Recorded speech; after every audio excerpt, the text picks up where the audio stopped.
Ya, terima kasih kepada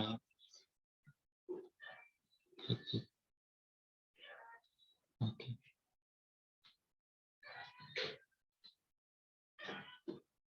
Terima kasih. Alhamdulillahirrabbilalamin.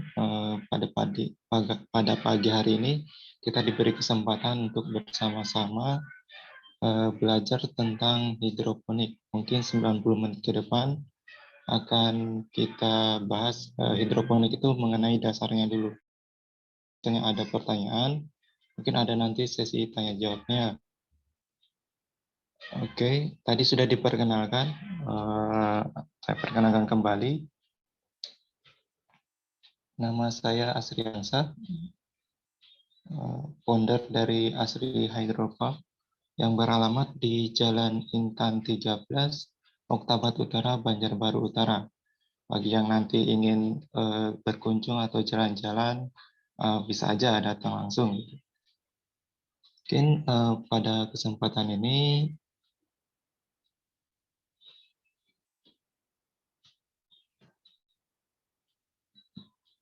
langsung aja ya. Selanjutnya, kok nggak tampil di sini.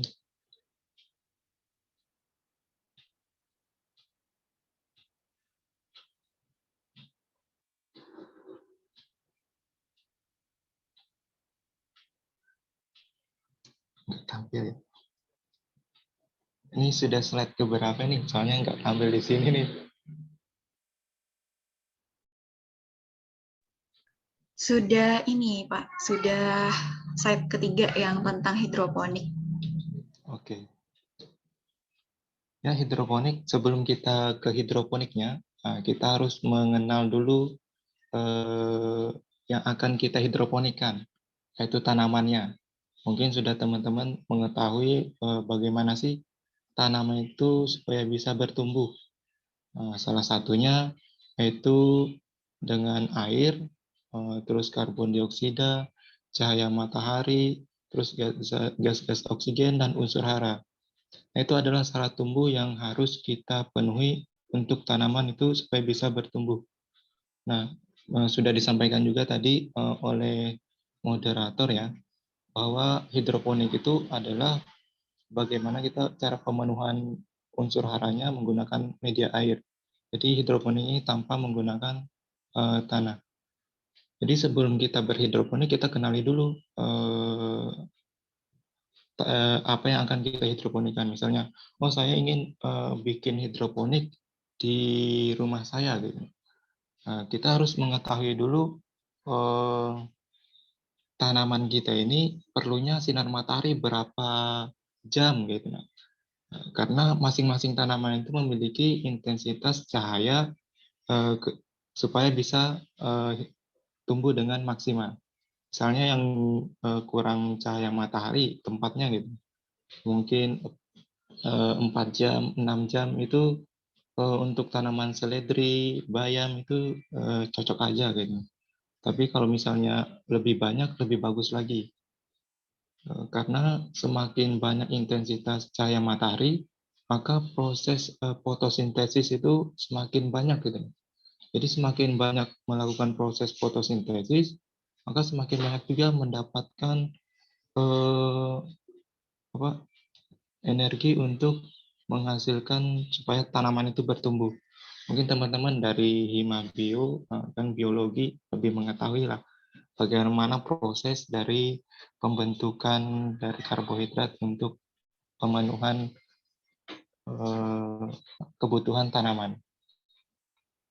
Oke, next, selanjutnya.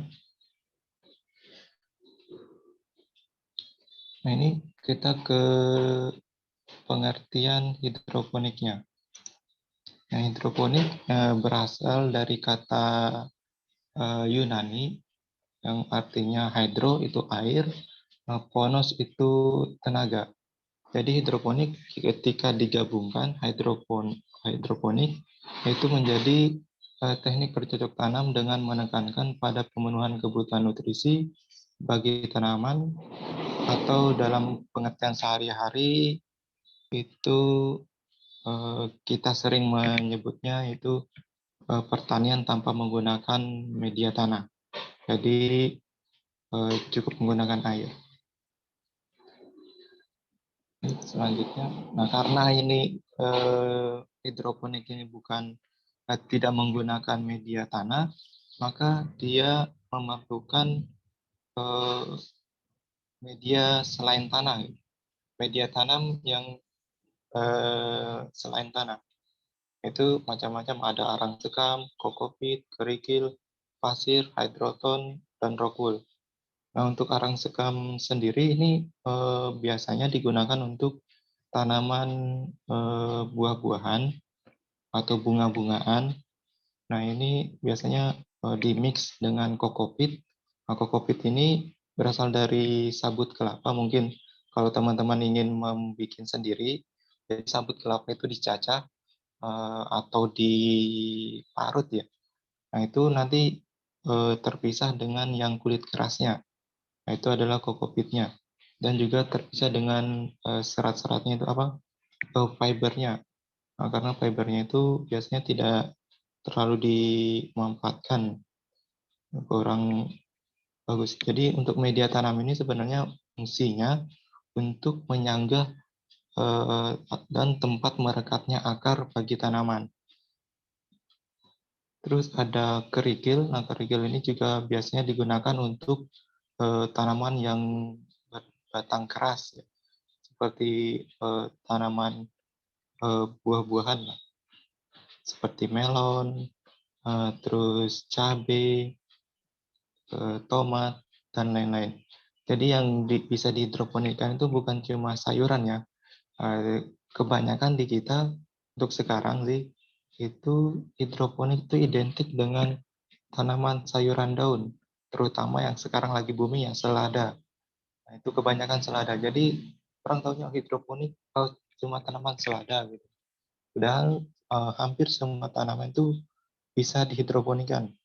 Namun kita harus kalau dalam skala usaha harus menghitung efisiensi dari cost-nya ya. Kalau misalnya kita membudidayakan ini dengan metode hidroponik, apakah bisa menekan biaya atau apa hasilnya sesuai dengan biaya yang dikeluarkan gitu. Jadi kalau misalnya ingin menanam misalnya durian ya, mau dihidroponikan, itu kan harus menggunakan media yang lebih besar dan cukup banyak, dan waktunya juga lama gitu. Kalau kita lihat cost-nya ya tidak memungkinkan gitu untuk dihidroponikan. Makanya ditanamnya di tanah gitu. Terus ada pasir. Nah, pasir ini juga untuk buah-buahan biasanya sistem tabur gitu. Terus ada hydroton. Hydroton ini terbuat dari tanah liat, terus dibentuk menjadi seperti bulat-bulat. Kalau yang baru pernah melihat, itu ngira itu ada yang pernah mengira itu kokokrang gitu. Nah, karena bentuknya mirip. Nah, terus ada yang bilang itu mirip eh, kotoran kambing gitu, karena bentuknya bulat-bulat. Nah, ini biasanya untuk tanaman buah-buahan juga. Nah, hidroton ini bisa digunakan berkali-kali. Karena itu harganya lumayan juga, lebih mahal.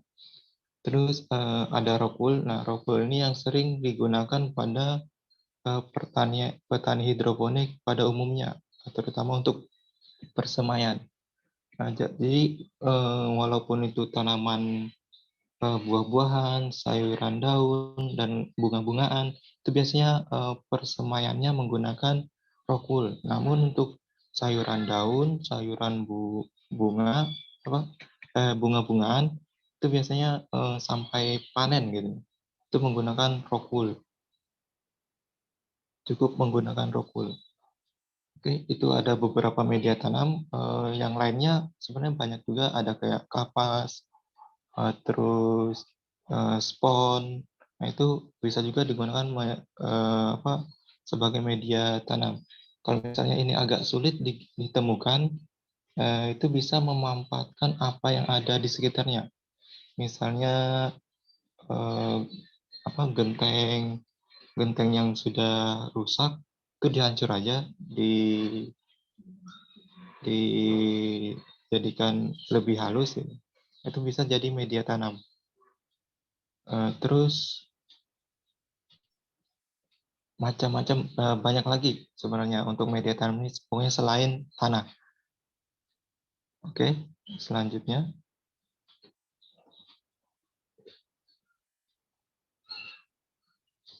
ini mengapa hidroponik ya? Pertama tadi tanpa tanah, kalau teman-teman semua tahu pasti ya, di dalam tanah itu banyak banget yang tidak bisa kita lihat secara kasat mata gitu. Kalau kita lihat dengan mikroskop ya, mungkin itu banyak banget itu mikroorganisme yang ada di situ. Nah itu eh, di mana kalau menggunakan tanah ini pastilah pemikiran teman pada umumnya itu wah kotor gitu nah dan lain-lain. Ini di hidroponik itu tanpa menggunakan tanah. Dan tanah ini tadi digantikan oleh media tanam tadi tuh, yang macam-macam tadi, seperti arang sekam dan lain-lain. Terus pertumbuhannya 2 kali lebih cepat. Hidroponik dua kali lebih cepat dibandingkan dengan yang menggunakan pertanian konvensional atau menggunakan media tanah. Terus 80% hemat air. Ini padahal hidroponik ini kan menggunakan air, tapi kok kenapa lebih hemat daripada yang konvensional? Jadi berdasarkan yang sudah kita amati, itu ternyata hidroponik ini karena airnya di situ-situ aja gitu, tidak merembes kemana-mana. Palingan ada yang menguap dan diserap oleh tanaman. Jadi untuk hidroponik ini lebih maksimal lah fungsinya untuk tanaman kita gitu. Kalau kita siram di tanah kan itu kebanyakan eh, itu ada yang meresap ke dalam tanah, ada yang mengalir merembes, terus penguapannya luar biasa juga, sehingga kita menyiram minimal 2 kali sehari kalau di tanah. Kalau di hidroponik cukup kalau masih tanamannya kecil, itu seminggu sekali biasanya ditambahkan. Mungkin cara-caranya nanti juga nanti kita bahas atau ada yang didiskusikan nanti. Terus bebas gulma. Nah ini karena kita tanpa tanah, otomatis kita bebas gulma. Kecuali memang pernah sih ada yang terdapat gulma di tanaman hidroponiknya. Karena di bawah instalasi hidroponiknya itu banyak tumbuhan-tumbuhan gulma gitu. Jadi biji-biji gulmanya itu ketika tertiup angin nempellah di rock wool atau di media tanam hidroponiknya sehingga tumbuh di situ. Pernah ada beberapa yang begitu, guys. Jadi kalau berhidroponik nanti mungkin hampir sama sih perlakuannya dengan eh, media yang konvensional, tapi ini lebih efisien. Itu gulma misalnya dibersihkan dan lain-lain. Terus efisiensi nutrisi. Nah, karena tadi nutrisinya sudah diberikan ke dalam airnya, sehingga tidak penyerapan nutrisi ini sangat efisien gitu, tidak terbuang kemana-mana. Menguap pun tidak gitu. Yang menguap itu cukup airnya saja, tapi nutrisinya tidak menguap gitu. Jadi jangan heran nanti kalau misalnya Nutri pernah melakukan berhidroponik, ketika airnya sudah mulai sedikit, itu kadar nutrisinya itu naik gitu. Karena ketika penguapan itu yang nguap itu airnya saja, nutrisinya tidak gitu. Jadi nutrisinya sangat efisien. Berapa yang kita kasih, segitulah yang diserap oleh tanaman. Jadi makanya pertumbuhan dari tanaman hidroponik ini 2 kali lebih cepat. Kalau kita konvensional kan kita kasih kasih pupuk. Nah, ketika hujan, pupuknya hilang, gitu. Terbawa air hujan. Terus bebas pestisida. Nah, ini bebas pestisida ini sebenarnya pilihan, karena kalau kita berbudidaya hidroponik masih terbuka, itu masih biasanya terserang oleh hama. Karena kita ini menanam tanaman yang memang disukai oleh hama. Ketika hama itu mencium bau-bau yang sudah mereka eh, kenal dan sukai, biasanya hama ini akan mendekat. Makanya kalau ingin berbudidaya, mungkin di awal sawi-sawian harus diganti lagi yang selanjutnya itu tanaman yang lain. Misalnya yang berbeda hamanya lah. Ini kalau sawi dengan selada itu beda hamanya. Jadi bisa dirotasi tanamnya. Kalau misalnya kita nanamnya sawi semua, eh, itu biasanya panen pertama bagus, panen kedua mulai ada hamanya, karena tadi tertarik mulai dikenal oleh hama, jadi hamanya itu mendekat, terus ketika kita tanam, hamanya menyerang tanaman kita. Terus kalau misalnya dari selada nanamnya selada, terus hama selada itu mendekat, nanti selanjutnya eh, bisa di rolling dengan tanaman yang lain sehingga hama yang tadi itu nggak jadi gitu. Itu sih penanganan yang tanpa pestisida. Terus kalau misalnya kita ingin menggunakan pestisida juga, nah itu bisa menggunakan pestisida yang nabati. Mungkin bisa kita temui di dapur, gitu. Misalnya bawang putih, bawang merah, terus bagi yang merokok ini bisa menggunakan tembakau gitu. Nah, tembakau rokok juga bisa digunakan sebagai pestisida nabati. Jadi tembakaunya itu direndam dengan air, didiamkan 24 jam. Nah, airnya itu nanti bisa dicampur lagi, diencerkan, baru disemprotkan ke tanaman. Dan penggunaan pestisida juga harus sesuai ya. Kalau misalnya kita seminggu lagi mau panen, itu jangan disemprot lagi. Kasihan yang makannya gitu. Jadi kebanyakan petani kita sebenarnya tidak masalah menggunakan pestisida selama itu sesuai dengan petunjuk penggunaannya. Misalnya dosisnya sekian, gitu. Terus waktu penyemprotannya kapan, itu harus ada 4T kalau nggak salah. Tepat dosis, tepat waktunya, tepat penyemprotannya, dan lain-lain. Ini pestisida kalau misalnya untuk yang modern itu menggunakan greenhouse, mungkin di Mabio sudah ada greenhouse-nya ya, ada di belakang itu.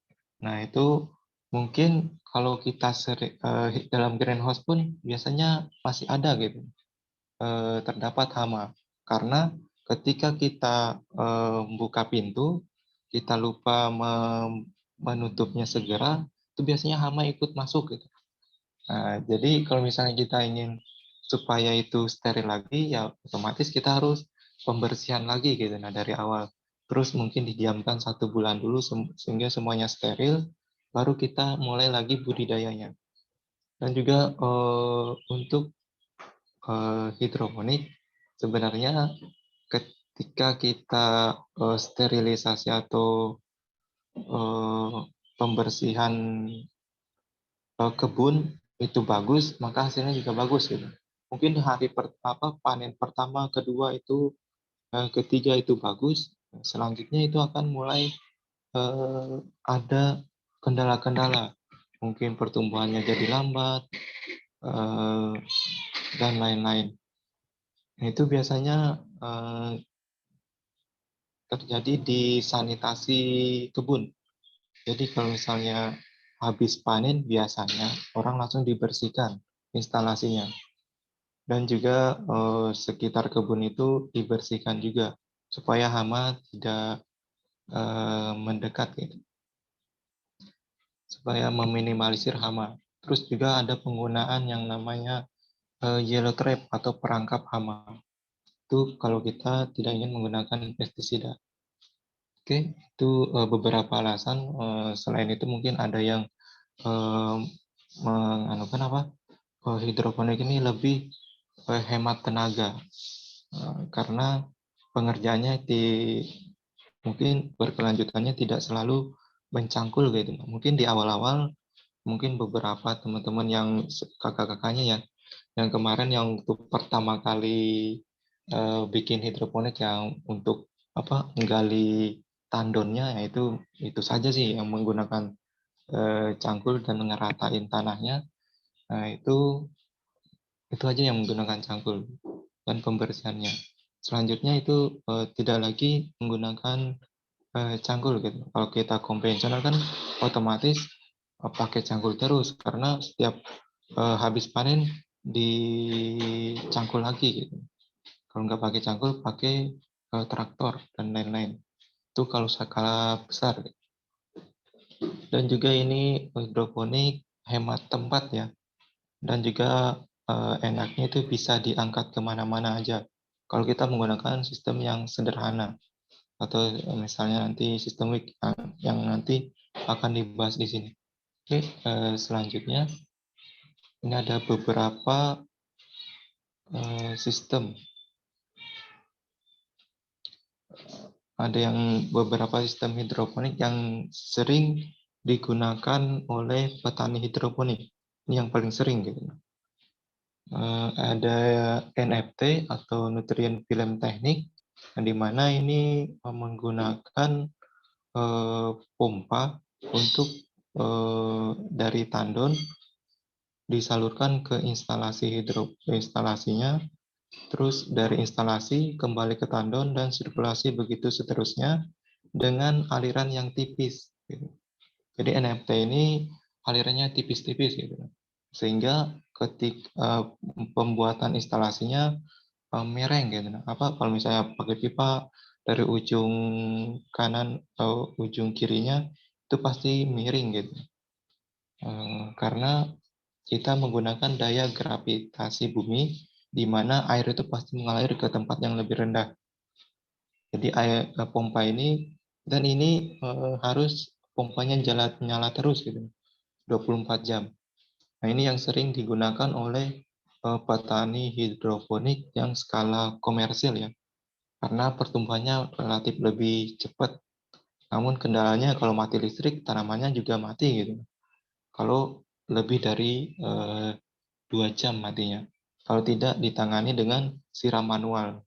Biasanya kalau di tempat kita yang rawan mati lampu, ketika 1 jam setelah mati lampu itu kita siram manual. Kalau nggak pakai genset, itu NFT. Kekurangan dan kelebihan masing-masing sistem ini ada. Gitu. Terus ada sistem DFT. DFT ini alirannya tebal, tetapi juga tetap mengalir gitu. Ini relatif lebih banyak digunakan di daerah yang rawan mati listrik, namun di daerah panas ini kurang direkomendasikan gitu. Kecuali memang sistemnya bagus, yaitu aliran airnya itu deras dan apa pemenuhan kadar oksigennya terpenuhi dengan maksimal gitu. Karena tanaman itu tadi perlu juga oksigen gitu. Jadi oksigen itu ada yang dari udara dan ada yang dari akarnya. Jadi akar tanaman ini juga menyerap namanya oksigen. Nah, itu DFT tadi. Ini kalau ingin 24 jam bagus, kalau mau dimatikan pas malam hari juga tidak masalah. Terus ada sistem yang paling sederhana yaitu sistem WIC. Ini sangat simpel dan sederhana, bisa digunakan di mana saja. Yang penting apa yang diinginkan tanaman itu terpenuhi tadi. Ini bisa diangkat-angkat juga, bisa menggunakan baskom atau box styrofoam bekas buah anggur. Nah itu sistemnya ini menggunakan sumbu. Nah dari sumbu itu yang menyerap apa air nutrisi yang ada di baknya yang di bawah ke akar tanaman dan diserap oleh tanamannya. Ini tanpa menggunakan menggunakan pompa, cukup menggunakan baskom. Dan kalau misalnya ingin tidak punya baskom, bisa menggunakan mungkin botol bekas. Nah ini dipotong segini, terus ininya dibalik sebagai apa ya sebagai penyangganya, sebagai netpotnya lah, pengganti netpot. Nah itu lebih sederhana. Namun kalau menggunakan yang transparan seperti ini, baiknya ditutupin kresek hitam atau pokoknya dicat apa gitu, nah warna-warni kah. Yang penting cahaya itu tidak langsung terkena oleh nutrisi. Karena ketika nutrisi terkena cahaya, biasanya lumutnya luar biasa banyaknya gitu. Karena eh, air yang mengandung unsur hara terus terkena sinar matahari itu sangat bagus bagi lumut untuk tumbuh. Jadi jangan heran kalau misalnya teman-teman berbudaya hidroponik masih di semayan terus dikasih nutrisi itu berubah warna menjadi hijau gitu. Nah, itu banyak lumutnya. Makanya disarankan itu kalau untuk penyemaian tidak perlu menggunakan nutrisi dulu supaya tidak memicu tumbuhnya lumut. Mungkin kalau 1 hari atau 2 hari sebelum pindah tanam dikasih nutrisi, nah itu tidak masalah karena tidak terlalu lama terpapar sinar mataharinya. Terus ada rakit apung. Rakit apung ini sistemnya hampir mirip dengan sistem WIC, namun rakit apung ini menggunakan pompa di dalamnya atau ada penambah oksigen atau aerator di dalamnya sehingga eh, ada penyuplai oksigennya. Ini tetap sirkulasi juga di dalam baknya gitu, bak nutrisinya. Dan di atasnya itu menggunakan styrofoam biasanya yang mengapung. Tidak hanya styrofoam sih sebenarnya, pokoknya segala hal yang mengapung gitu. Nah itu rakit apung. Ini banyak juga yang sering juga digunakan di daerah dataran rendah karena debit airnya banyak sehingga itu mati lampu itu tidak masalah gitu. Jadi lebih aman lah pertumbuhannya daripada yang NFT tadi kalau misalnya sering mati lampu. Rakit apung kendalanya untuk rakit apung ini harus rangkanya harus kokoh karena debit air yang banyak otomatis berat gitu.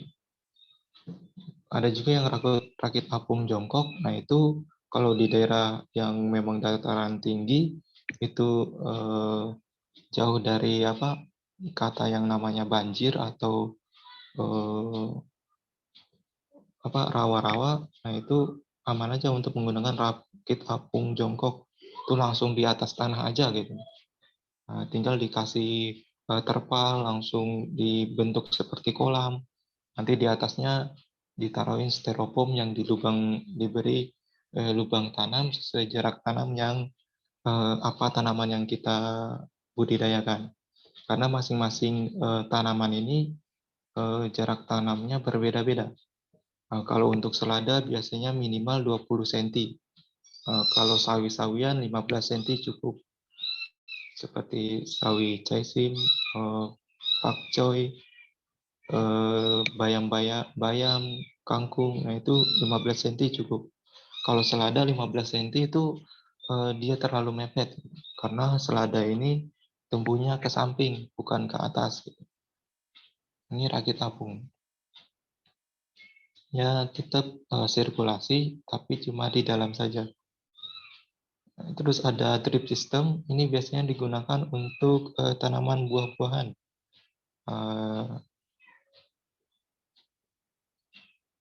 Misalnya cabai, tomat, melon, stroberi, dan lain-lain. Ini drip system di mana pemberian nutrisinya itu menetes gitu. Nah, ketika melebihi dari kapasitas yang kita inginkan, dia akan kembali ke tandonnya dan sirkulasi begitu seterusnya. Itu drip system. Terus ada aeroponik. Aeroponik ini biasanya digunakan untuk tanaman umbi-umbian seperti kentang, wortel, dan lain-lain. Pokoknya yang di akar lah tanaman yang kita hasil tanamannya yang diambil itu. Itu pemberian nutrisinya itu dengan cara di spray diembunkan. Jadi setiap ada pengaturannya, ada timernya gitu.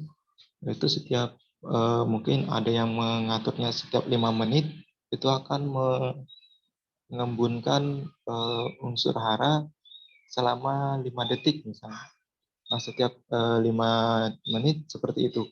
Nah, itu cara pemberian unsur haranya di metode aeroponik ini, sistem aeroponik. Nah, ini otomatis pasti harus menggunakan listrik terus gitu. Kalau di daerah yang rawan mati listrik, nah ini tidak direkomendasikan. Dan juga ini biasanya lebih mahal juga untuk biaya pembuatannya. Nah, tergantung jenis apa tanaman yang kita budidayakan dan menyesuaikan yang kita cocoknya dengan sistem apa gitu. Jadi untuk pemilihan sistem harus memperhitungkan kita cocoknya di sistem mana, terus daerah kita cocoknya sistem apa. Kalau misalnya sering mati lampu, DFT bisa digunakan atau rakit apung atau nggak usah pakai listrik, bisa menggunakan sistem WIC. Gitu. Namun tadi dengan catatan harus memenuhi eh, apa yang diperlukan oleh tanaman, seperti cahaya matahari, pastinya unsur hara, gas-gas oksigen, air, dan nah itu. Oke, selanjutnya ini ada tahapan pembuatan hidroponik sistem WIC atau sistem sumbu. Ini yang sistem paling sederhana. Nah, selanjutnya itu yang paling pertama, ini hampir semua sistem itu pasti pertama-tama itu kita menyemai. Nah, menyemai untuk kalau sayuran daun itu hampir seluruh sayuran sih sebenarnya itu menyemainya kita di rockwool dulu. Nanti setelah dipindah, kalau sayuran buah tadi medianya pasti menyesuaikan dengan apa yang ada di lingkungan kita, bisa arang sekam, kokopit, batako atau bata genteng yang dihancurkan atau kerikil, itu menyesuaikan yang ada di sekitar. Itu pertama caranya itu memotong rockwool. Nah, ini cara memotong rockwool itu macam-macam juga. Ada yang seperti ini itu tanpa putus, ada juga yang seperti nomor 4 itu di putus-putus itu.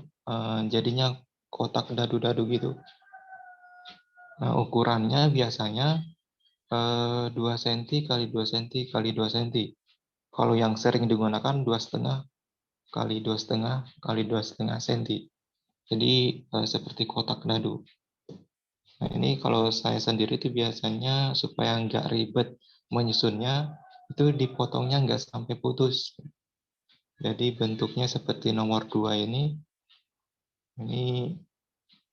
tidak putus. Jadi kotak-kotaknya masih.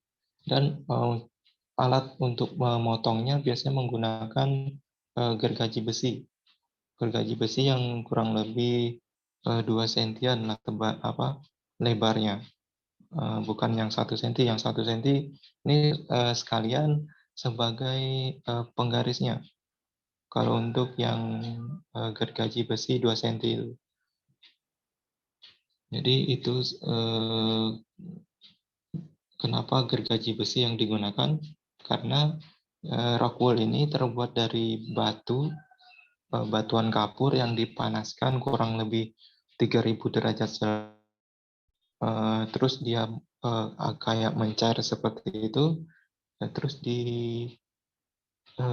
dibentuk dan dicetak menyerupai balok. Kalau teman-teman pernah melihat pembuatan harum manis ya, yang manisan gulali itu, nah itu yang mutar-mutar itu hampir mirip seperti itu. Jadinya seperti ini, dibentuk jadi balok. Pertama-tama itu memotong, selanjutnya itu membuat lubang, atau mau dibasahin dulu, baru bikin lubang, terus memasukkan benih. Nah, benih ini jumlahnya tergantung tanamannya. Kalau kita selada, pakcoy, sawi, itu cukup satu kotak itu satu lubang, satu biji. Kalau misalnya bayam, seledri, nah itu minimal 10 dalam satu kotaknya itu, minimal 10 biji. Kalau misalnya tidak, ini ribet nih hitung satu kotaknya 10 biji. Nah, cukup perkiraan aja gitu. Pokoknya jangan sampai kurang dari 10 biji gitu. Sama dengan kangkung seperti itu. Kurang lebih 6 biji gitu dalam satu kotaknya. Terus dibasahi, terus disimpan di tempat gelap. Nah, ini disimpan di tempat gelap ini bagi teman-teman yang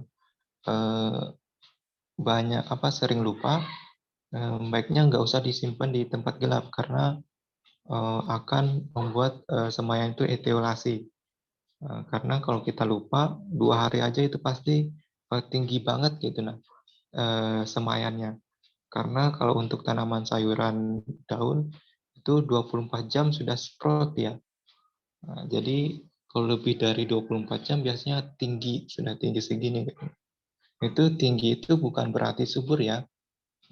Itu malah karena gas auksin dari tanaman itu bekerja ekstra gitu untuk mencari sinar matahari sehingga tanaman itu kelihatan tinggi.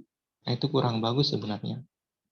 Tapi kalau untuk seperti seledri, terus kangkung, bayam, kalau tinggi itu bagus. Karena memang tumbuhnya ke atas, bukan ke samping seperti selada. Kalau selada yang tumbuhnya tinggi, nah itu kurang bagus. Nah, itu biasanya 24 jam itu sudah sprout, harus diperkenalkan sinar matahari langsung agar dia tidak kutilang atau etiolasi tadi. Terus dijaga kelembabannya agar tidak kering dan tidak terlalu basah. Kalau terlalu basah juga kurang bagus. Cukup sesuai dengan semaksimal rock wool itu menyerap air. Makanya rock wool ini sering digunakan karena daya simpan airnya banyak dan tidak cepat kering gitu. Dan yang pastinya sangat cocok dengan akar tanaman karena rongga-rongganya banyak. Nah, terus tunggu hingga berdaun 4 atau daun 5. Kalau misalnya yang pertama tumbuh itu biasanya daun lembaga, yaitu 2 daun pertama itu namanya daun lembaga. Selanjutnya akan muncul yang namanya daun sejati. Nah, daun sejati ini biasanya tanaman itu akan mulai mencari unsur hara menggunakan akarnya. Kalau masih daun lembaga itu biasanya masih dari cadangan makanan, biasanya tersimpan di biji. Nah, kalau sudah muncul daun sejati biasanya sudah mencari di luar gitu. Dan itu sudah bisa diberi nutrisi. Nah, biasanya pemberian nutrisinya itu tidak terlalu tinggi dulu. Jadi ada pengaturan pemberian nutrisinya. Misalnya pemberian 400 ppm dulu, bertahap seminggu kemudian itu ditingkatkan lagi. Nah, seperti itu. Nah, ini nomor 6 ini tanpa belum diberikan nutrisi karena dia masih belum berlumut. Ya, ketahuan. Jadi kalau misalnya sudah berlumut biasanya itu sudah diberikan nutrisi. Tapi kalau tidak diberikan nutrisi ketika daun sejatinya muncul, itu pertumbuhannya agak lebih lambat gitu dibandingkan yang sudah diberikan nutrisi. Itu tahapan menyemainya. Selanjutnya tahapan pindah tanam. Nah, ini pindah tanam ini menggunakan starter kit. Nah, ini kalau misalnya teman-teman ingin media tanam yang lain juga bisa. Contohnya tadi pakai botol bekas gitu lah, yang bisa kita temukan di sekitar kita gitu. Atau pakai box buah bekas anggur. Nah, biasanya dulu itu masih dikasihkan saja gitu. Itu tahun 2016 itu masih dibuang-buang orang. Sekarang sudah dijual relatif relatif mahal gitu. Karena dulu itu cuma 2.000 lah paling, 2.000 satu boxnya. Sekarang ada yang 15.000, 20.000 untuk satu box styrofoamnya. Karena sudah banyak yang nyari. Kalau dulu stoknya banyak gitu. Jadi orang buang-buang aja. Karena boomingnya hidroponik kemarin ya otomatis banyak yang nyari untuk apalagi yang pemula-pemula itu. Terus kalau misalnya ingin lebih eh, lebih lagi itu bisa menggunakan bak air seperti ini, baskom yang segi 4, terus lubang tanaman itu bisa menggunakan ini infraboard ini, atau menggunakan styrofoam juga bisa. Terus pas menggunakan netpot ini bisa menggunakan gelas aqua. Kalau tidak bisa menemukan netpot yang seperti itu, bisa memanfaatkan gelas aqua gitu. Gelas aqua yang dibolongin dan dibolongin bawahnya, terus di dasarnya itu diberi lubang yang lebih besar untuk kain flanel bisa masuk gitu. Karena sistem wick ini menggunakan sumbu tadi tanpa menggunakan menggunakan pompa untuk mengalirkan nutrisinya, sehingga digantikan menggunakan panel sebagai penyalur nutrisinya ke akar tanaman. Itu disiapkan bahannya dulu, setelah itu masukkan sumbu ke netpot. Nah, ini dibasahin dulu nanti kain panelnya ini, baru semaian tadi dipindahkan ke netpot. Setelah itu kita beri larutan sesuai dengan ppm tanaman. Kalau untuk baru pertama dipindah itu biasanya 600 ppm. Terus memasukkan bibit ke netpot. Nah, ini dibasahin dulu kain pelannya supaya tidak meminimalisir itu kebanyakan pernah kejadian itu karena tidak dibasahin dulu. Jadi kain flanelnya ini tidak menyentuh ke nutrisinya. Jadi dia ke samping gitu. Jadi keringlah tanamannya. Jadi tanamannya itu mati, layu dan mati. Makanya itu harus dibasahin dulu. Nah, itu tahapan pindah tanamnya. Ini biasanya kalau untuk sayur-sayuran panennya itu 30 hari. Terus selanjutnya itu, nah ini panennya. Cara panen pasti paling simpel ya. Tinggal diangkat netpotnya, terus dicabut tanamannya dari netpot dengan dibuang dulu akarnya, baru dicabut. Yang dipaksakan dicabut langsung ya, karena akarnya itu banyak biasanya. di magnet potnya. Jadi itu dipangkas dulu akarnya, baru dicabut. Dan net pot dibersihkan lagi, bisa digunakan kembali dan dikemas. Jadi daun kalau misalnya ingin dijual itu bisa dikemas dengan selotip begini atau dikemas lagi menggunakan kresek plastik benih yang seperti di supermarket itu, supaya ketika kita mengantar itu daunnya tidak mudah rusak ya. Karena ketika kita pengantaran dan lain-lain biasanya sering terjadi gesekan dan lain-lain itu yang merusak daunnya. Jadi kalau menggunakan plastik packing atau yang transparan itu lebih aman lah untuk tanaman daunnya agar tidak cepat rusak.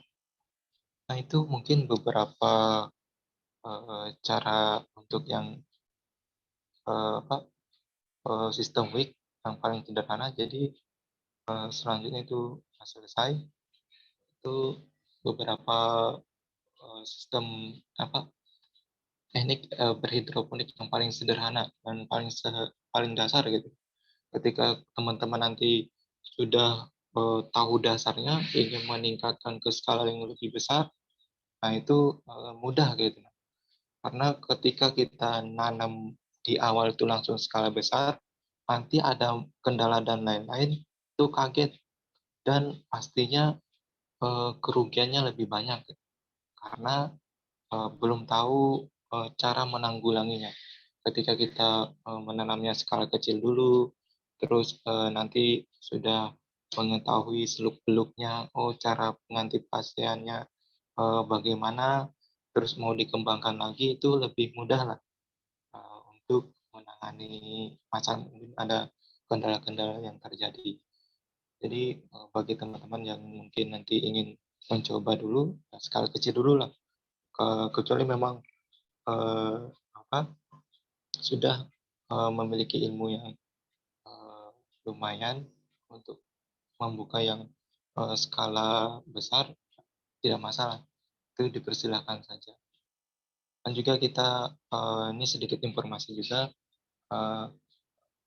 kebetulan saya itu ditunjuk sebagai dan diamanahi sebagai ketua komunitas petani hidroponik Kalimantan Selatan. Itu di mana itu adalah sebuah wadah untuk sharing dan berbagi informasi seputar hidroponik. Syaratnya itu harus sudah memiliki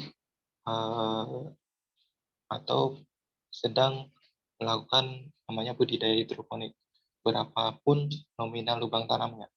Yang penting sudah melakukan hidroponik. Kalau ingin bergabung silakan saja hubungi saya gitu.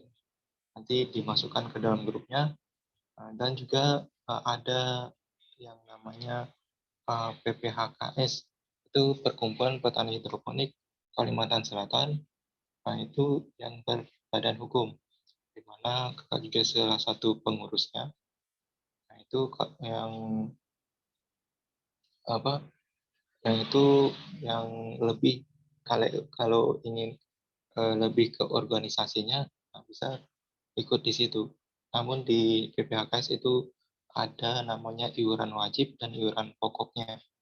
Jadi sistemnya hampir mirip dengan koperasi, karena situ nanti akan ada biaya-biaya operasional dan lain-lain untuk menunjang dari keberlangsungan organisasinya. Kalau ingin cuma belajar, sharing, dan lain-lain, bisa di komunitasnya. Biasanya setiap 3 bulan sekali itu diadakan kopdar di daerah-daerah. Karena komunitas ini se-Kalimantan Selatan, jadi pelaksanaannya biasanya menyesuaikan keinginan anggota. Kalau terakhir kemarin dilakukan di Tanah Laut di Palehari. Oke, mungkin itu yang bisa saya sampaikan untuk mengenai eh, hidroponik ini. Bagi yang ingin jika ada yang ingin didiskusikan, silakan. Saya kembalikan ke moderator. Terima kasih.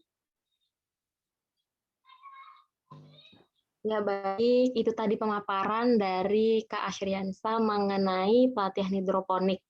Bagaimana kawan-kawan, apakah masih semangat ini? Kalau gitu kita langsung saja masuk ke sesi selanjutnya, yaitu sesi tanya jawab. Untuk sesi tanya jawab ini 3 penanya terlebih dahulu, nanti ditampung lalu dijawab oleh Kak Asriansyah. Untuk formatnya sudah dapat dilihat pada kolom chat, sudah dikirim atau belum? Ya, nanti ada dikirim formatnya oleh panitia. Kepada peserta dipersilahkan jika ingin bertanya kepada pemateri pada kolom chat dengan format yang telah disediakan nanti, atau bertanya secara langsung menggunakan fitur raise hand. Dipersilahkan kepada kawan-kawan. Jika ingin bertanya, atau jika belum ada yang bertanya atau sedang mempersiapkan, saya izin bertanya terlebih dahulu, Kak. Boleh, Kak? Iya, silakan. Jadi ya, Moderator. makasih, Kak. Jadi kami itu kan juga membuat hidroponik, Kak, di sana itu. Nah, menurut Kakak sendiri, tips pengemasan sayuran hidroponik agar tetap segar itu bagaimana ya, Kak? Oke, tipsnya ya. Nah, ini berdasarkan pengalaman kakak sendiri, biasanya tanaman hidroponik ini kalau di ruangan biasa, biasanya kalau tidak kurang lebih semingguan tahannya. Itu caranya dengan akarnya itu jangan ditinggal beberapa aja gitu. Maksudnya jangan dipotong, rokulnya dibiarkan aja gitu. Jadi jangan dipangkas habis batangnya, akarnya, itu cukup akarnya yang disisihkan sedikit. Misalnya kalau pakai netpot, cukup yang di luar netpot itu yang dibersihkan. Nanti ketika di packing, itu dijaga jangan sampai kering rokulnya itu. Nah, kalau misalnya kering, itu biasanya cepat layu. Dan juga jangan kalau sudah dipanen, jangan di eh, jangan jangan dikenakan sinar matahari langsung. Karena kalau dikenakan sinar matahari otomatis dia berusaha melakukan fotosintesis, namun karena akarnya sudah kita potong ya tidak bisa gitu. Jadi itu membuat tanamannya stres dan juga manennya jangan pas siang-siang ya. Kalau nggak pagi sekalian atau sore sekalian gitu atau malam karena banyak karena ketika kita panennya ketika matahari pas terik-teriknya itu kan tanaman lagi proses fotosintesis gitu nah pas kita cabut ya iyalah tanamannya juga kasihan gitu nah itu biasanya memicu cepat layu makanya cara panennya harus benar juga kalau pagi sekalian sebelum matahari muncul gitu kalau misalnya nggak pagi tapi cuacanya mendung ya nggak apa-apa nggak ada sinar matahari gitu itu beberapa sih kalau misalnya agak kering ya dibasahin aja gitu kalau sudah di packing. Kalau misalnya sudah dipanen kan, nggak di packing, itu cukup ditaruh di wadah yang berisi air. Cuma airnya itu biasanya 2 hari sekali diganti. Gitu. Nah, biasanya kalau nggak diganti bau juga. Gitu. Itu sih beberapa tipsnya. Ya, makasih Kak atas sarannya tadi. Iya, Sangat berharga buat kami karena masih banyak ternyata kayak kekurangan-kekurangan kayak gitu. Ini sekarang sudah ada satu penanya dari Anissa Putri. Dipersilakan kepada Anissa Putri jika ingin langsung bertanya menggunakan fitur raise hand atau langsung saja atau ditulis terserah saja silakan.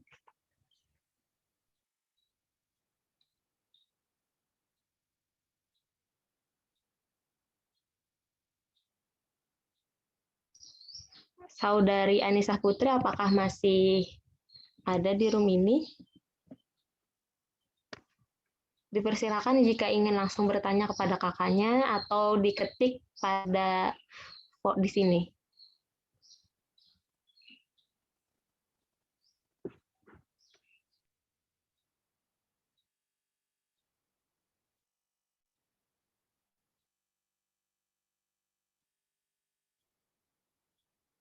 Oke, juga sedikit informasi ya.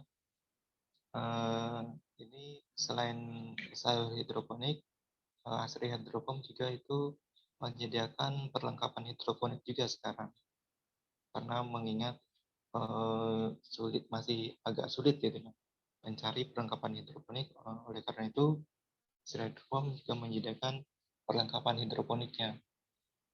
Itu kalau misalnya ada teman-teman yang ingin mau belajar, silakan aja. Kalau misalnya ingin datang langsung bisa juga, via online juga bisa. Kalau misalnya ingin langsung datang melihat cara prosesnya juga bisa gitu. Tanya-tanya, diskusi, itu lebih enak sih sebenarnya. Kalau kita lihat langsung bendanya gitu, nah terus praktekin langsung itu lebih enak. Mungkin teman-teman dari Mabio yang sudah praktekin di kebunnya ya, mungkin sudah memahami lah sedikit.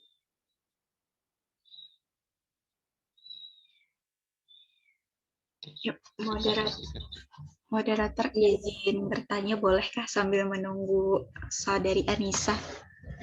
Jadi silakan saudari Rinta untuk bertanya.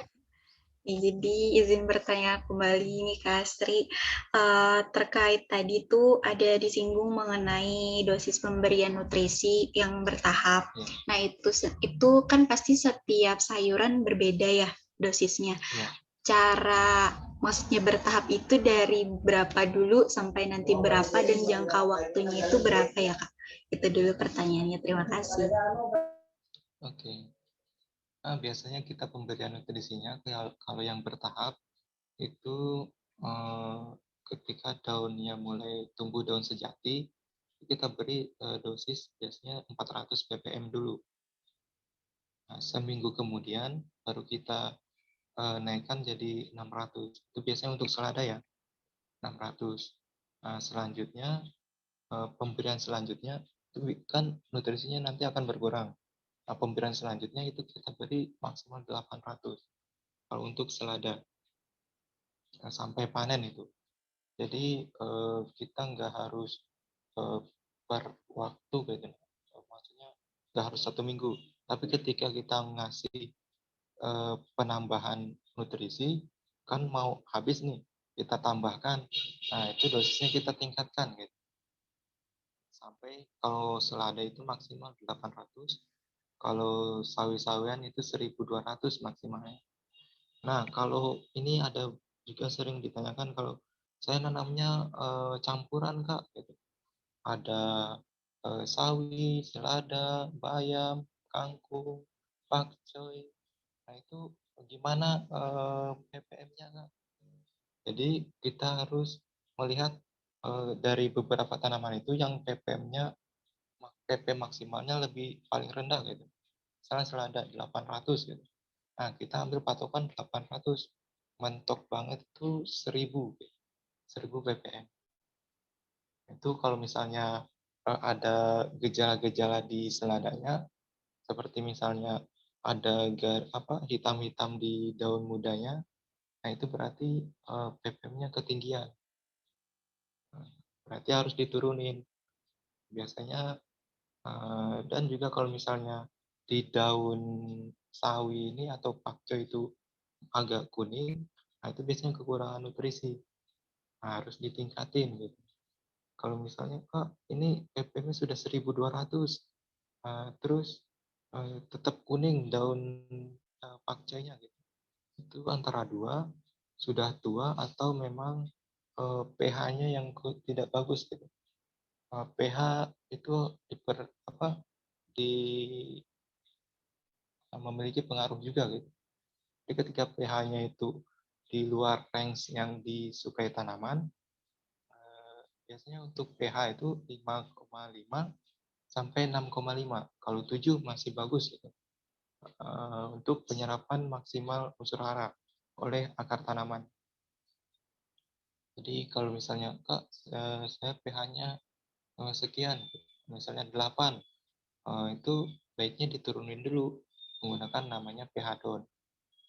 Mungkin bisa di kalau misalnya bingung pH down itu apa gitu, mungkin di marketplace juga ada, kalau mau datang langsung ke toko juga ada gitu. Penurun dan penaiknya. Kalau misalnya terlalu rendah, terlalu asam, bisa digunakan pH up. Itu biasanya range dari 5,5 sampai 6,5 itu semua unsur hara dapat diserap maksimal. Jadi ketika kita berikan 800 ppm, segitu juga yang bisa diserap oleh tanaman. Dan juga pemberian cara pemberian nutrisinya. Ketika melarutkan nutrisi, kan jadi larutan stok dulu, A dan B. Kalau ini tergantung merek juga sih. Kalau kakak menggunakan biasanya Good Plan, itu kita mengencerkannya air dulu, terus yang B kita masukkan, kita aduk. Setelah diaduk, baru masukkan yang A, kita aduk. Nah, itu sudah bisa digunakan. Dan jangan langsung barengan. Gitu. Biasanya kalau langsung dalam bentuk pekat A dan B ini dicampurkan, itu ada yang bereaksi unsur haranya. Sehingga ada yang rusak lah, sehingga tidak bisa diserap oleh tanaman. Padahal sudah ppm-nya tinggi, ternyata karena kita pemberian nutrisinya kurang tepat juga. Itu untuk pemberian nutrisinya. Kalau ingin yang bertahap, kalau ingin tidak bertahap juga bisa, langsung aja ajar ke maksimalnya. Tapi resikonya ya itu lebih boros sih sebenarnya. Ya, itu tergantung masing-masing. Oke, yang dapat saya sampaikan. Ya, terima kasih Kak atas jawabannya. Iya. Ya, itu tadi jawaban dari Kak Asriansyah untuk Saudari Rinta.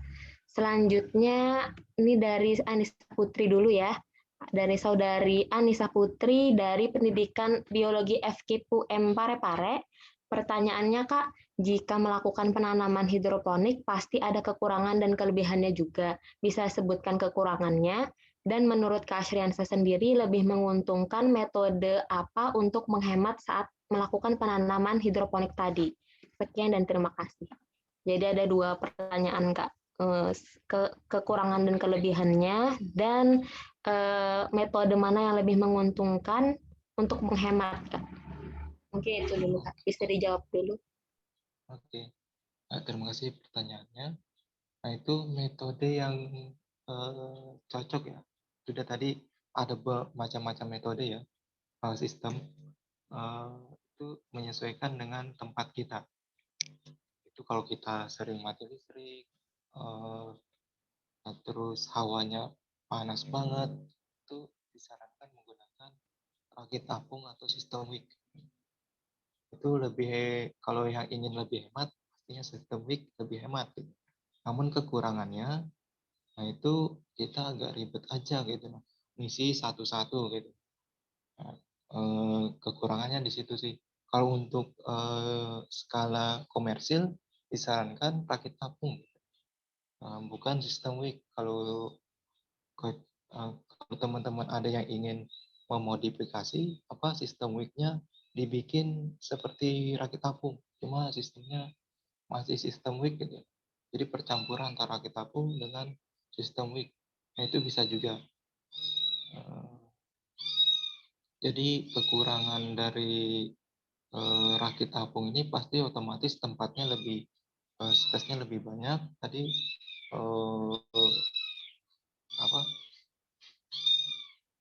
air yang digunakan juga banyak dan nutrisinya langsung sekali banyak gitu. Kelebihannya kita cukup ngecek kadar oksigennya saja gitu. Menambahkan kadar oksigennya saja. Kalau kita nggak pakai pompa, kita aduk sendiri gitu. Dengan kita angkat styrofoamnya atau penutup tempat media lubang tanamnya kita angkat, terus kita kucek-kucek airnya untuk menambahkan kadar oksigen atau pokoknya ada buih-buih airnya lah di situ.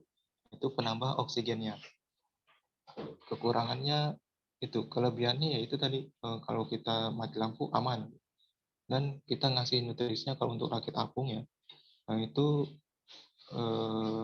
cukup sekali aja, cuma skala besar dan lebih tahan terhadap suhu yang panas. Kalau kita suhunya panas gitu, karena debit airnya lebih banyak, itu lama gitu, nggak apa air nutrisinya itu tidak menjadi hangat gitu. Jadi ini sedikit juga sharing ya. Ketika kita berhidroponik, usahakan nutrisi eh, apa air nutrisi kita itu tidak mengalami eh, kenaikan suhu atau menjadi hangat, atau apalagi kalau panas gitu. Makanya biasanya kebanyakan tandonnya itu ditanam sebagian atau ditanam hingga muncul sedikit aja gitu. Itu supaya suhu airnya itu lebih eh, relatif lebih dingin gitu. Karena kalau dingin otomatis eh, tidak ada reaksi yang terjadi di nutrisinya. Tapi kalau kepanasan timbullah berbagai macam reaksi. Misalnya pH-nya naik, terus kadar oksigennya turun. Nah, itu tadi yang untuk terus pemasaran ya. Metode apa yang Metode. untuk menghemat, Kak? Metode yang paling hemat, saya sarankan menggunakan sistem WIC. Itu sangat hemat banget. Kalau ingin coba-coba dulu untuk mengetahui pasar yang di sekitar kita, lingkungan kita, cocoknya tanaman apa. Itu yang paling simple, paling hemat banget, sistem WIC. Dan kalau ingin komersil, bisa menggunakan NFT atau rakit apung tadi. Nah, itu yang paling hemat.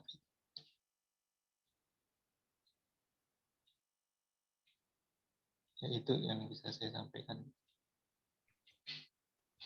Ya, itu tadi jawaban dari Kak Asriansa. Untuk saudari Anissa Putri, apakah sudah cukup atau ada yang ingin ditanyakan lagi?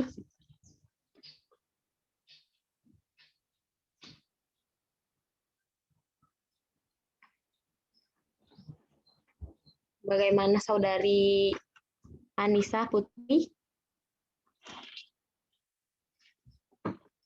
Yang lewat chat ya.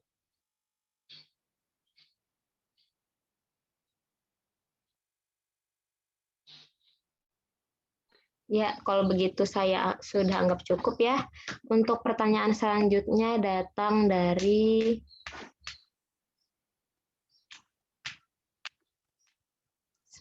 dari saudari Nisrina Najlah Huwaida dari Universitas Lambung Mangkurat. Pertanyaannya, biasanya pemula kesulitan di bagian pemasaran sehingga usaha tidak bertahan lama. Dari pengalaman kakak, kendala pemasaran sayuran hidroponik yang umum terjadi itu apa saja dan bagaimana solusinya? Oke, nah, untuk pemasaran, biasanya kalau bagi pemula ya, itu jangan langsung skala banyak gitu.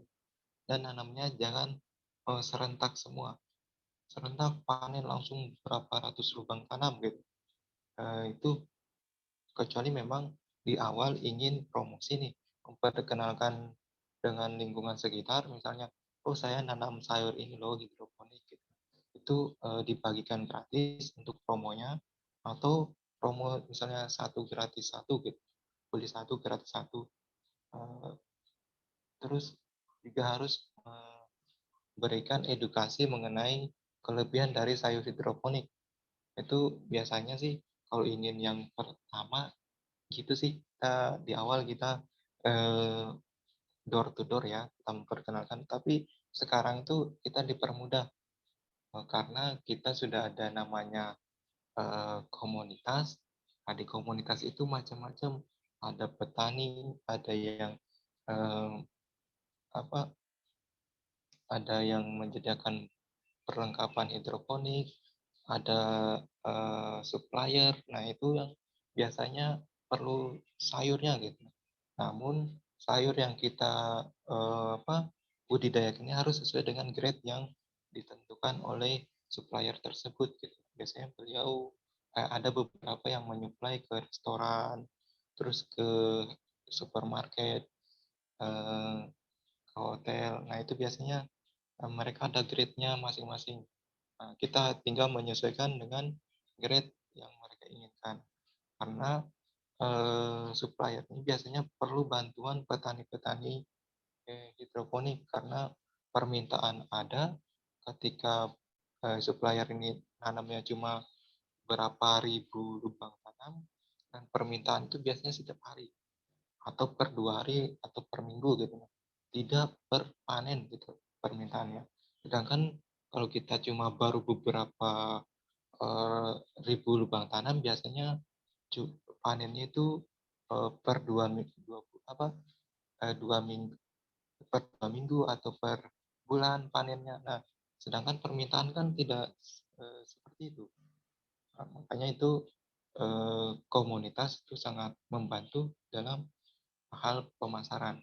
Dan juga bisa kalau misalnya ada teman-teman yang lain juga itu atur pola tanamnya supaya panennya itu tidak barengan.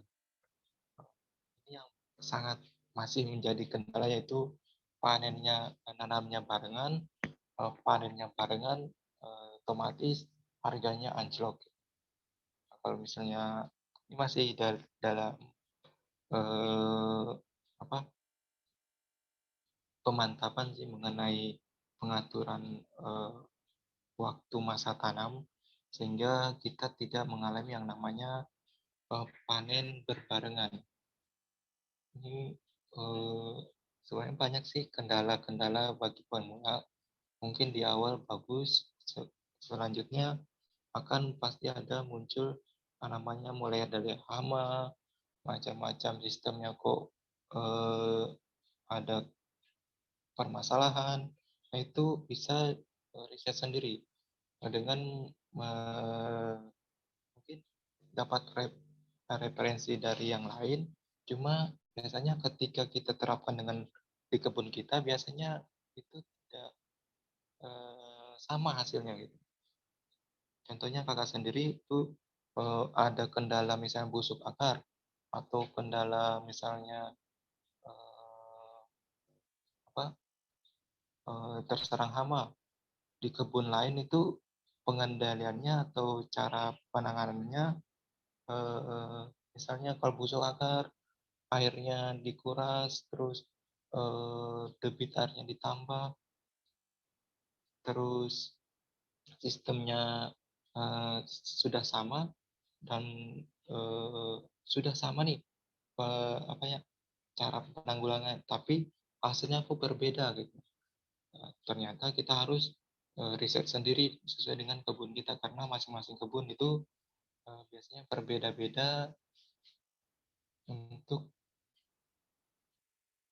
apa ya cara penanganannya karena eh, beda kebun, beda tangan, beda juga caranya. Seperti itu untuk yang pemula ya. Lebih banyak diskusi sebenarnya pastinya dan dan juga mencoba ini jangan untuk pemula jangan langsung besar ya kecil-kecil dulu gitu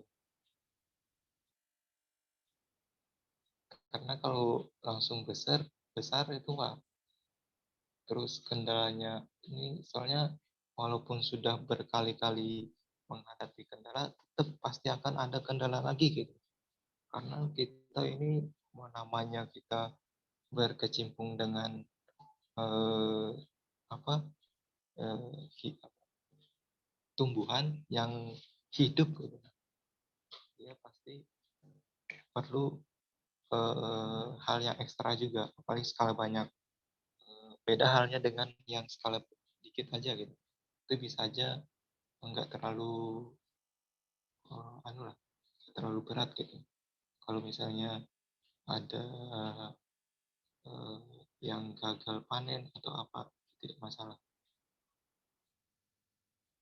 Mungkin ada beberapa solusinya, yaitu solusinya tadi ikut komunitasnya, riset sendiri di kebun, di sana di kebun sendiri itu ada kendala apa aja, di-sharingkan di grup, terus nanti diterapkan di kebun, terus dimodifikasi lah sedikit. Jangan mentok itu aja gitu, sesuai dengan referensi. Terus juga harus ada inovasi sendiri. Nah, seperti itu sih. Pemasaran sekarang sudah media sosial, pasti enak lah, pasti punya handphone masing-masingnya, bisa aja dipromokan di Insta Story, WA Story, atau bikin marketplace sendiri, itu bisa aja seperti itu. Oke, mungkin itu yang untuk Nisrina ya. Semoga menjawab. Iya, bagaimana saudari Nistrina tadi? Jadi kata Kak Asri tadi untuk pemasarannya bisa berbagai cara ya Kak. Bisa diberi beli satu gratis satu kayak gitu kan Kak, atau diperkenalkan dulu ke masyarakatnya kayak gitu. Bagaimana saudari Nistrina, apakah masih ada yang ingin ditanyakan? Ya, baik. Ini sudah 3 penanya dan masih ada waktu lagi, jadi kita buka lagi ya untuk 3 penanya.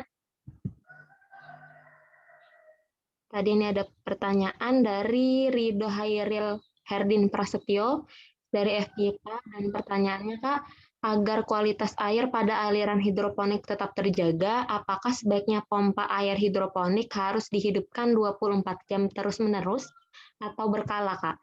Dan kalau di sistem NFT yang memanfaatkan kemiringan itu, bagaimana baiknya untuk sistem pengalirannya? Terima kasih. Bagaimana Kak Asriansyah?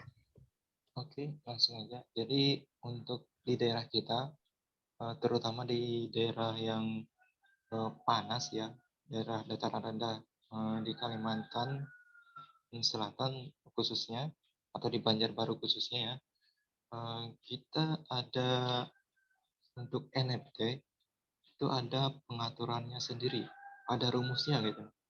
Misalnya kita memiliki jumlah lubang tanam 100 lubang tanam. Jadi kita harus memiliki tandon atau kapasitas tandon itu harus 100 liter. Itu untuk NFT ya. Ini sebenarnya bukan hanya untuk NFT gitu. DFT juga begitu. Ketika kita ingin membuat sistem hidroponik, itu kita harus memperhatikan, misalnya kita membuat 200 lubang tanam, otomatis kapasitas standarnya itu harus 200 liter minimal. Kalau sulit nih mencari, minimal banget itu rumusnya satu lubang tanam 1 liter. Jadi kalau paling minimal banget 2 lubang tanam 1 liter. Itu paling untuk di daerah dataran rendah. Terus untuk debit airnya juga diperhitungkan untuk setiap jalurnya. Kita misalnya jalur 1 itu harus debit airnya itu kurang lebih 2 liter per menit ya.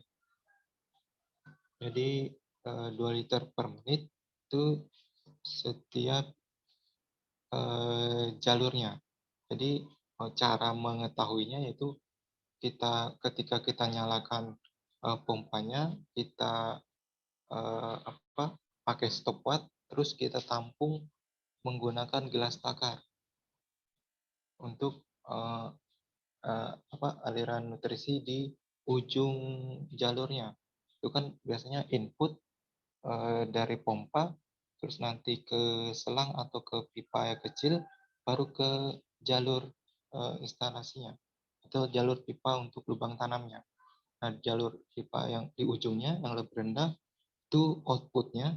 Nah, di situ kita cek berapa sih debit air yang ada di jalur itu gitu. Itu biasanya minimal 2 liter per menit.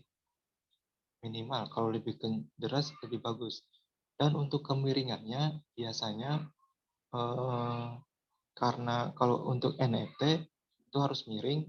Kalau di daerah kita itu biasanya setiap 1 meter itu kemiring diturunkan kurang lebih 3 cm, pokoknya lebih rendah lah 3 cm dari ujung. Misalnya ini yang pertama, tiang pertama ini 1 meter atau 100 cm, tiang kedua itu dikurangin 3 cm atau 5 cm gitu. Jadi agak miring gitu. Atau pakai rumus 5%. Jadi setiap kemiringan misalnya ujung paling tingginya 100 cm, paling ujung kanannya itu misalnya 70 cm gitu, atau 60 cm. Itu biasanya kemiringan itu menentukan cepatnya